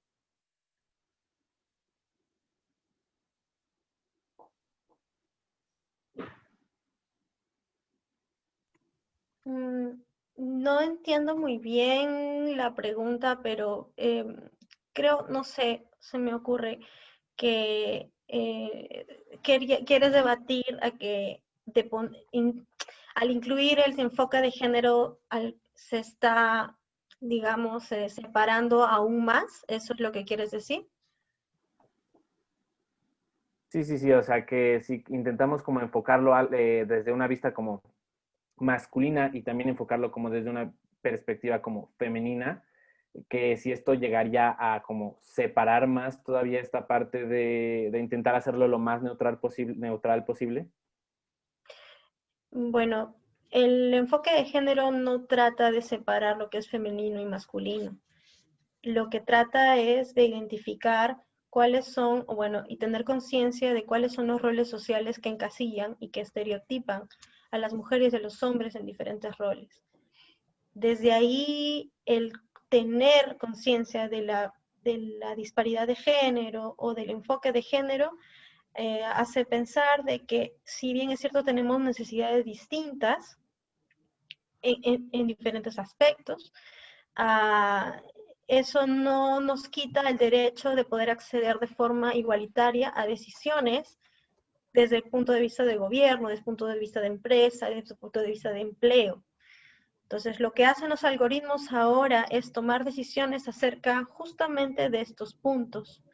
Lo que se quiere es, al tener enfoque de género, el poder garantizar, aunque no hay nada garantizado en el mundo, de que la representatividad de estos grupos sea más o menos equitativa, ¿no? Respetando la cantidad de personas que están dentro, y no solo varones y mujeres, sino variables interseccionales, a nivel metodológico, a nivel de datos y a nivel de modelo. No sé si eso responde a tu pregunta. Marisol, quizás Ana Paula puedan agregar algo. Claro, me parece que acá hay hubo un desfasaje a nivel teórico. Digamos, cuando hablamos de perspectiva de género, no hablamos de embrismo, no hablamos de machismo, no es que estamos tomando la posta por un género, estamos hablando de la representatividad democrática, estamos hablando de que a la luz de los derechos seamos todos iguales en ese sentido, que no es que se replique una lógica de privilegio o mismo ignorar los sesgos culturales, que son los que, bueno, son eje también de este debate que estamos tratando hoy, en el sentido de perpetuar esas lógicas. Me parece que el razonamiento y lo que intentamos pensar es decir, bueno, acá hay más de un punto en el que no se estaría tratando a las personas de manera democrática, que en algún punto no estarían pudiendo todos acceder a los derechos que desde el Estado son garantizados hacia todos los ciudadanos. En el momento en el que el hombre se hizo la medida de todas las cosas, generó un universo que parcializó a la sociedad en una ecuación 1 = 1 y el resto quedó fuera. Estamos hablando de que recién tratábamos el tema de las compras. Hubo una campaña publicitaria muy polémica en Argentina hace unos años que creo que 20 días duró. Era no sé si recuerdan, Carrefour había sacado una campaña que decía con sede campeón, ella con sede cocinera. Una cosa impresionante, pero estamos hablando de que eso estaba colgado ¿cómo se llaman esas? Como en carteles enormes en el supermercado, y a nadie se le cayó una idea sobre lo que era eso. No hubo un equipo interdisciplinario que se diera cuenta que equiparar la sede campeón y la sede cocinera no tenía nada que ver. ¿Se entiende lo que queremos decir? Ver esas lógicas y truncarlas en el sentido de somos todos iguales. Es con sede campeón y es con sede campeona. ¿Se entiende lo que quiero decir? No sé si Marisol, te veo ahí. Claro, el punto, Ani, claro. No, es que está increíble el ejemplo que pusiste. O sea, sí que Es en serio impresionante. Sí, fue una Es campaña para el Día del Niño que terminaron saliendo. No solamente fueron esas dos, hay muchas más con C, o sea, de Carrefour, si las buscan, hay muchas más palabras con C que utilizaron para hacer esa dicotomía entre varones y mujeres. Así que, bueno, bastante lamentable fue. Ya. Pues yo solo quiero, no sé, siento que me estoy repitiendo, pero, porque me estoy repitiendo, pero, o sea, yo en serio creo que a lo mejor una de las cosas que deberíamos de integrar es eso, que, o sea, en realidad los humanos, yo pienso que no podemos ser objetivos, o sea, somos producto igual de nuestra cultura y las cosas que sabemos, pues eso, tiene muchísimo que ver el medio en el que estamos, el momento histórico, o sea, no estoy diciendo nada nuevo, solo quisiera enfatizar eso porque, pues sí, o sea, quizá visibilizar el problema que hay hacia las mujeres, pues sí implica que tenemos una perspectiva así situada como mujeres, pero no necesariamente eso, estoy de acuerdo con Ana Paula, se traduce en que estemos lidiando con o aumentando la discriminación en todo caso, ¿no? Entonces, pues sí, o sea, desde nuestro punto de vista vamos a orientar las preguntas hacia temas que nos importan y no me parece que eso necesariamente sea algo negativo. Justamente hace unos días que estaba trabajando con una tesista que quería como analizar una base de datos relacionada con violencia de género utilizando aprendizaje automático, me llamó la atención que hicimos la búsqueda en esta red de artículos, Web of Science, y sí, en serio, si ustedes van y teclean violencia de género y aprendizaje automático, aparecen 16 resultados de diferentes personas que han tratado como de hacer ingeniería de atributos o que han tratado de hacer algo con los datos. Pero si ustedes buscan soccer, ya no digamos deportes, sino soccer y aprendizaje automático, les juro que aparecen 216 artículos y algunos de ellos pues tienen que ver así con un nivel de análisis que en serio yo no podía creer. O sea, de estar viendo partidos segundo por segundo para ver qué movimiento hizo el jugador, integrar eso con reconocimiento de imágenes y después ver si podían modelarlo con un grafo para saber qué equipos eran más victoriosos. O sea, creo que todos tenemos un punto de vista que es el que orienta nuestras preguntas, ¿no? Y no solamente nuestras preguntas, sino nuestras soluciones. Justamente a lo que decía Pilar de que la mayoría de este sesgo está en los datos, yo estoy de acuerdo que la mayor parte de ese está en los datos que ya integran un punto de vista, pero incluso en las preguntas que nos planteamos y en las soluciones que proponemos, y desde las preguntas que nos planteamos ya va parte de la solución en la que vamos a pensar, ya hay también una orientación, ¿no? Y se me viene a la cabeza, por ejemplo, ahora que está así súper de moda el Deep Learning, que todo quieren hacer con Deep Learning, pues no sé si ustedes se acuerdan de este caso donde querían detectar criminales usando Deep Learning a partir del rostro, y que de hecho existe una página, ¿no? El Faceception, donde puedes pagar y mandar la foto de alguien para que tengan su personalidad. O sea, se me hace increíble porque ahí, o sea, ya no es solo un problema de metodología, sino de lo que crees que puedes hacer o no con tu algoritmo, ¿no? Entonces, sí, yo siento que siempre eso, desde las preguntas ya van cargadas de un punto de vista y eso no necesariamente es algo malo. O sea, los algoritmos, así como estamos viendo que replican tantos problemas, pues eso, como paradójicamente, también como decía Pilar, tenemos que confiar en los algoritmos para resolver parte de ellos, porque nosotros no vamos a poder. Como con este asunto de los videos que hacen con personas creadas con inteligencia artificial y, ¿cómo se llaman? Deepfakes. ¿Han visto esos? Que está así un Obama hablando, pero que en realidad no es Obama, es generado por computadora. Sí, sí, y sí. que la única esperanza que tenemos de que se detecte eso antes de que sea un desastre en las elecciones, pues es usar otros algoritmos que te puedan decir si fue creado con inteligencia artificial o no.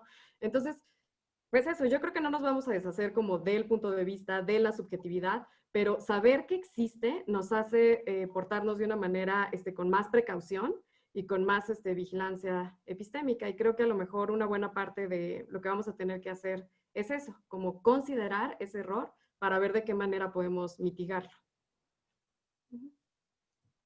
Muy clara tu exposición. Muchas gracias, Marisol. Yo quería hacer un puntito respecto a las decisiones que no solamente se toman a nivel de representatividad, sino también entendiendo los contextos. Solo para mencionar algo muy parecido a lo que dijo Ana Paula sobre Carrefour, el Estado peruano para la pandemia decidió que iba a un día salir hombres y otro día salían las mujeres. La idea inicial era no tener que estar chequeando el DNI y identificar si terminaba lo que era pico y placa, ¿no? Número par, número impar. Esa era la idea inicial de la política. Pero para hacerlo mitad y mitad, dijeron un día hombres y un día mujeres.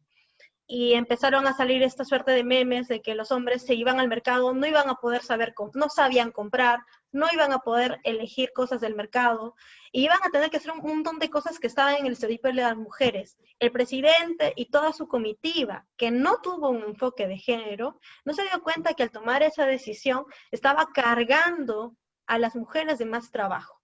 Porque si bien tenían que salir en ciertas ocasiones, tenían que cargar más cosas, porque se dieron cuenta que los hombres no llevaban las casas nunca y que estaban cargando una responsabilidad que culturalmente no está asociada a los hombres.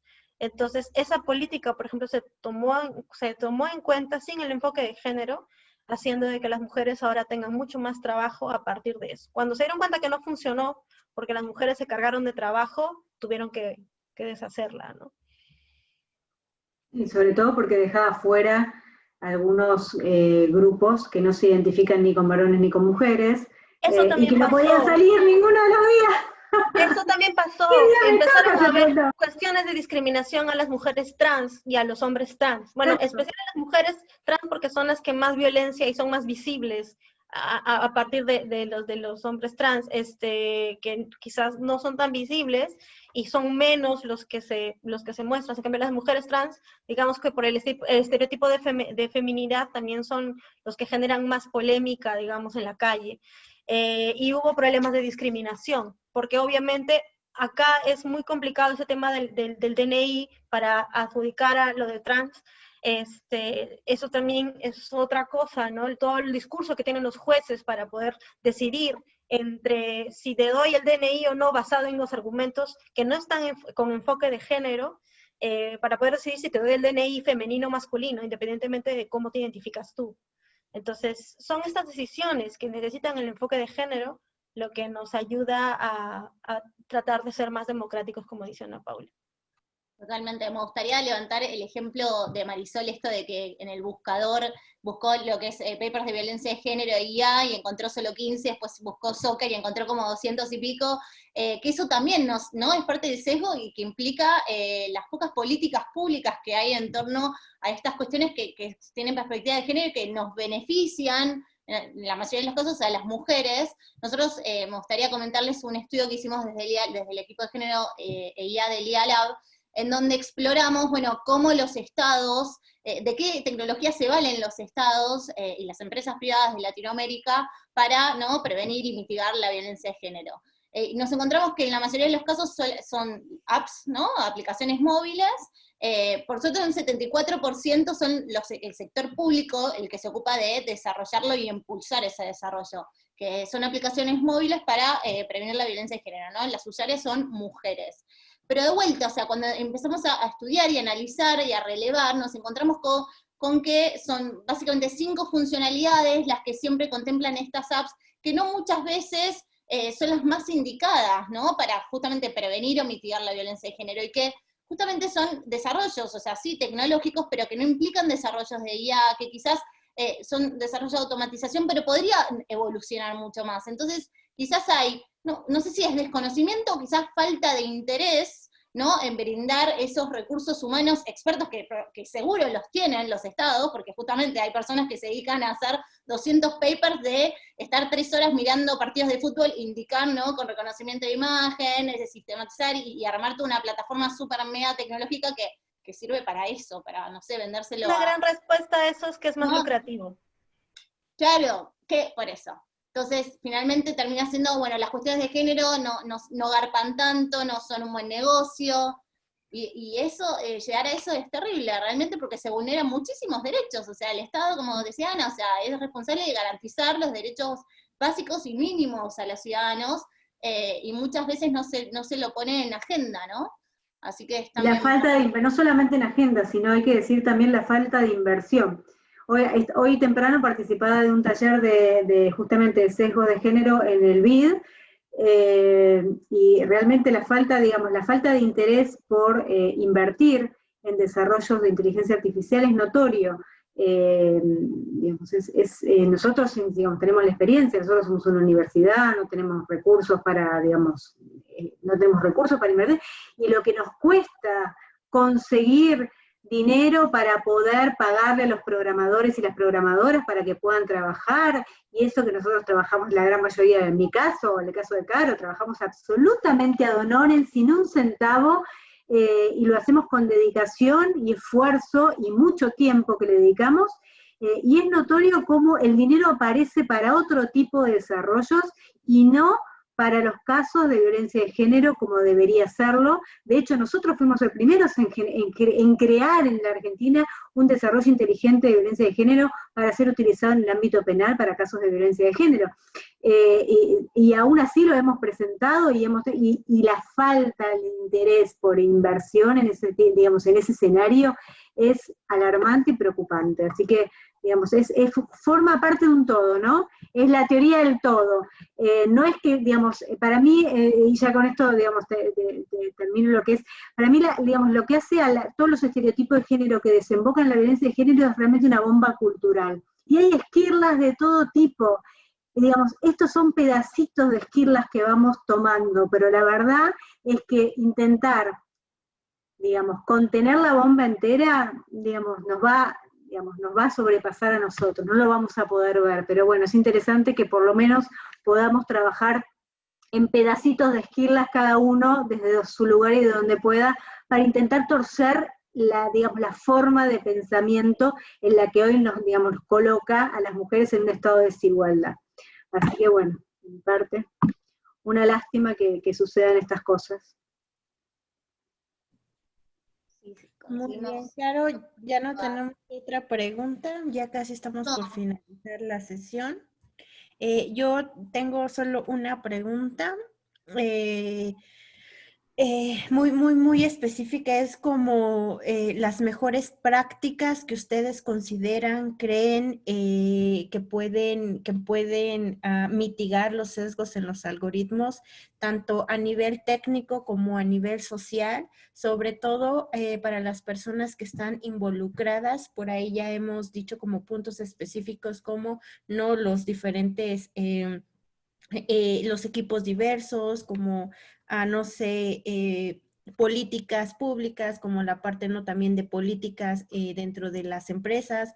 Por si no saben, por ejemplo, en la región de Latinoamérica, solo el 52% de las empresas tienen una política de género, pero solo por ahí como por del 30 lo tienen como un plan desarrollado. Entonces pues la verdad es muy poco, el porcentaje es muy bajo. Entonces para esas personas, empresas que están realizando inteligencia artificial, pero no están tan empapados como de lo que se debería de hacer, ¿cuáles son para ustedes las mejores prácticas para poder mitigar los sesgos? Porque también ya sabemos que, bueno, eliminarlos al 100% en este momento pues es imposible, dado tanto sesgos conscientes como sesgos inconscientes.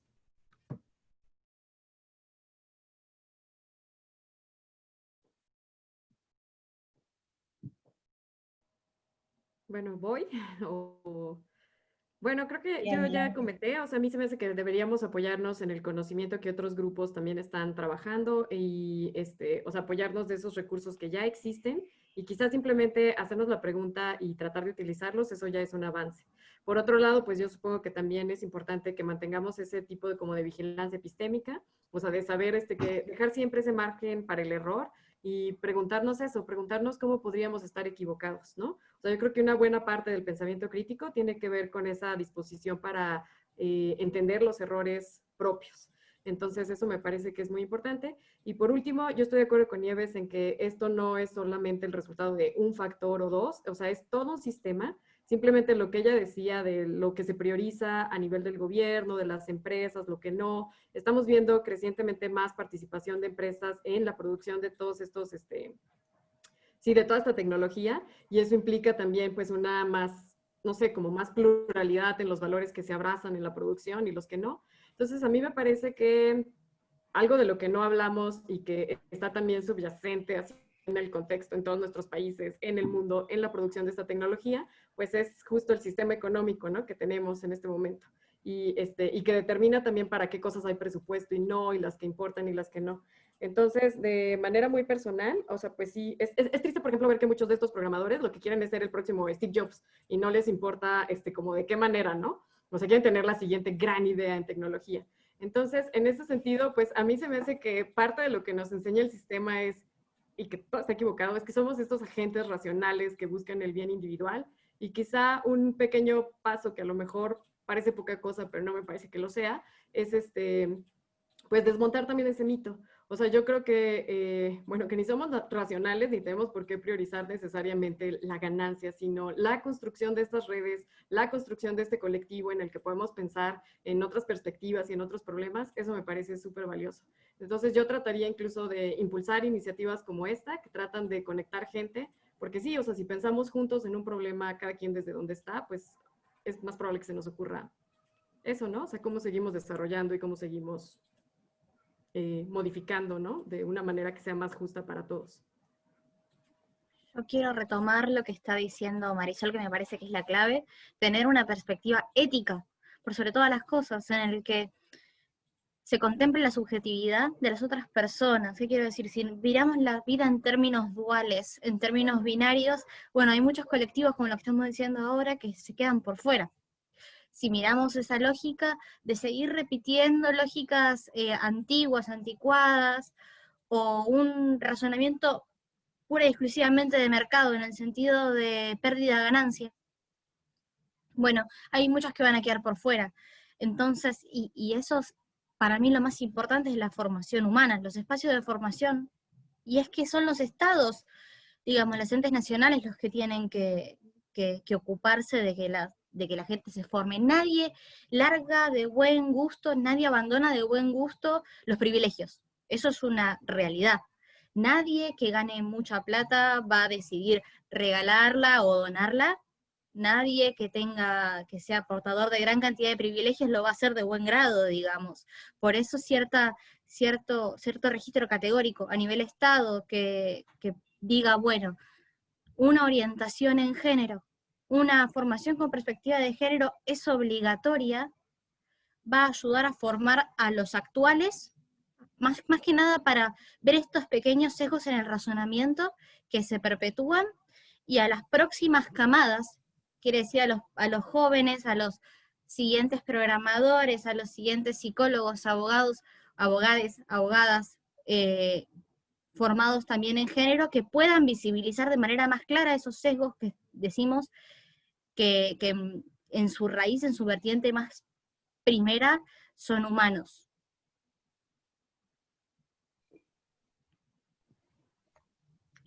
Yo agregando a eso, me parece que una de las mejores prácticas es primero saber cuáles son saber cuáles son nuestros sesgos internos, también de género y en general, pero hablando de género, y sobre todo poder apoyarnos en quienes toman las decisiones. Por ejemplo, si vas a formar un centro de investigación, si vas a formar un grupo de desarrollo, tener, como también dicen, el enfoque de género como forma obligatoria. Entonces, todas estas entidades que toman decisiones deben, no solo desde la educación, sino desde las empresas. Hay en Perú, quizá también en otros países, están gestando estas tipo de consultorías, que son empresas que te dan un sello de paridad, emprendimientos autosostenibles, ¿no?, que tienen en cuenta el enfoque de género, pero saber de que de algún modo eso también te va a llevar no solo a estar a ser parte del mundo, en un mundo justo, el mundo democrático, sino que de algún modo te va a beneficiar. El problema es que no todos entienden en cuánto beneficia esto. Y creo que en la medida que nosotros expliquemos, no solo es un beneficio económico, sino que el beneficio económico está muy por debajo de los otros beneficios sociales, pues eso creo que es un primer paso. Y que parte desde las personas que iniciamos grupos como este, o grupos como IMAP, por ejemplo, y centros de investigación que deben tener en cuenta metodologías de enfoque de género. Muy bien. Nieves, ¿vos querés decir algo para cerrar, que ya estamos en horario? No, agradecerles obviamente a todos por el aguante, por la hora que es, acá en Argentina son las 9 de la noche, así que nada, muy agradecida a todos los presentes, las preguntas, y bueno, a los speakers, a Susan, a Caro, así que bueno, nada, esperemos que podamos hacer muchos de estos, porque seguro cosas buenas surgen, así que muchas gracias. Y esperemos que la próxima sean también mayoría hombres, Más varones. por lo menos un par más. Hay que entrar a algunos foros puntuales, capaz de fútbol, ¿viste? Para publicar los flyers, algo así, porque si no, no va a haber forma. No va a haber quórum, bueno. Estoy súper agradecida por toda la participación. Muchas gracias, Susan. Muchas gracias a Women in AI por formar estos conversatorios tan interesantes, por ser los hosts. La verdad que sirve muchísimo, ¿no? Estos encuentros se aprende un montón, así que bueno, también muchas gracias desde el IA-Lab. No sé, las chicas... Pues muchas gracias a todas ustedes, speakers, si se pueden quedar 2 minutitos después de terminar la sesión rápidamente para ya no quitarles más tiempo. Y a todos los asistentes, muchas gracias, de verdad, gracias por el tiempo. En nombre de Women in AI Global y Women in AI local, les agradecemos por el tiempo. Solo tengo dos comunicados rápido. Siempre Women in AI estamos vinculando a mujeres que están en busca de trabajo o oportunidades laborales con partners de Women in AI. Entonces les paso un link. Es un Google Form en lo que lo pueden llenar, y si están buscando oportunidades laborales, bueno, nos pueden dejar sus datos, y si algún partner de Women in AI tiene vacantes disponibles, las vinculamos directamente. En este caso, bueno, no para que más mujeres pues estén también más vinculadas dentro de el campo de la inteligencia artificial. Y por último, la próxima semana vamos a tener un Y Masterclass. También les dejo un link, es el Roadmap for Productive Artificial Intelligence, es en español, que va más enfocado en la parte de personas que han querido o quieren saber siempre han querido saber sobre qué es inteligencia artificial, pero también cuáles son los procesos vinculados para el desarrollo de productos enfocados en IA. Y también mostrar un poco cómo se puede aplicar en problemas específicos de negocios sociales, y sobre todo una vista un poco más profunda de las tecnologías involucradas dentro de los sistemas. Entonces, si quieren ser partícipes, se pueden registrar, es totalmente gratuito, es el día 20 de octubre a las 6 de la tarde, hora Ciudad de México. Entonces, dice Andrea, ok, si quieren llenar el form, lleno, por ahí doy permiso ahorita que termine, y si no me pueden escribir también a mi correo electrónico, por favor, es susan@womeninai.co. Lo escribo, ahí está, esco, no com. Entonces, para que me puedan, creo que ahí te lo estoy enviando a ti, una disculpa. Es que como Andrea me listo, ahora sí ya. Entonces, pues muchas gracias a todos por el tiempo, estamos en contacto, y pues síganos en las redes sociales de Women in AI México para que puedan estar más al pendiente de los próximos eventos y las próximas iniciativas. Muchas gracias a todos, bye bye.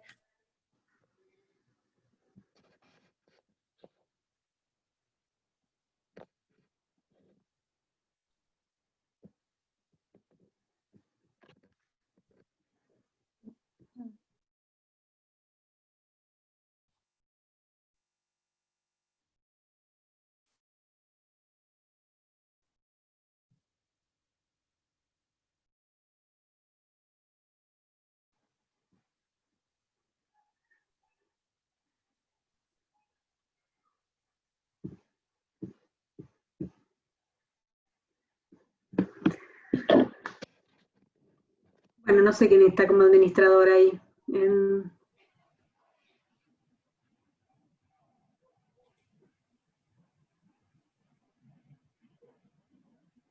¿Será Susan? Lucía Grandinetti no es. Hay dos. No son Ahí está Susan. Y se metió Susan. Hola, ¿me escuchan? Entrecortadamente. Recortado, sí. Sí, me fue el internet.